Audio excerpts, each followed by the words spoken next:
that song brings back some memories. When I think of the golden age of country music, of course, a lot of people talk about the 50s and so on being the golden age for music.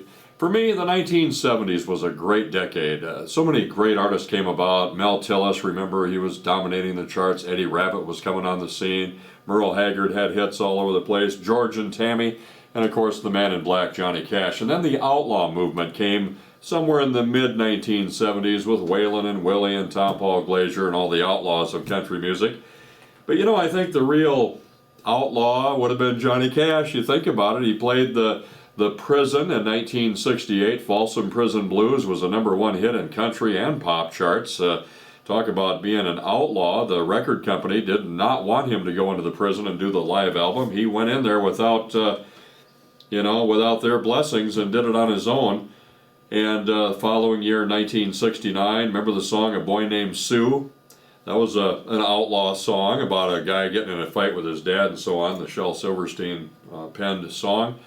But when that song we just played, Sunday Morning Comin Down, that was in 1970. Actually, it was written in 1969. Interesting story behind that song, and that's what I'd like to share with you. It's not so much the Man in Black getting a #1 hit song with that. He had to, he kind of sandwiched it in between some other big hits. The song What Is Truth was before that.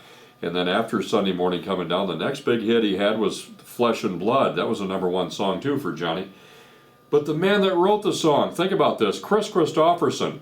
Here he is. In 1968, he wrote the song. He was unknown at that point. He wrote the song Me and Bobby McGee. Remember Janis Joplin doing that at Woodstock? She said, hey, there's a guy that wrote this song by the name of Kris Kristofferson. I think he's going to be pretty big. Next thing you know, one of the big guys in country music, Ray Price, has a big hit in 1970 with For the Good Times. That was another song that was written by Kris Kristofferson. He was starting to get on the map. But that song that we just did with Johnny Cash, Sunday Morning Comin Down, Kris wrote that. That's the one that he himself said opened doors for him. The song, well, people that he admired were admiring the song. And that just opened doors for him, and he said that that's the song that allowed him to stop working for a living.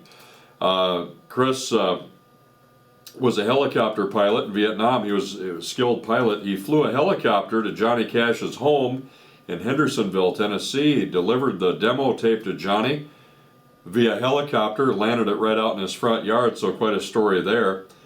But the truth is, it ended up being a big song, a #1 hit for Johnny Cash, and it was classified by the Country Music Association as Song of the Year for 1970. So yes, it was a big hit, and I hope you enjoy hearing those stories behind those legendary songs.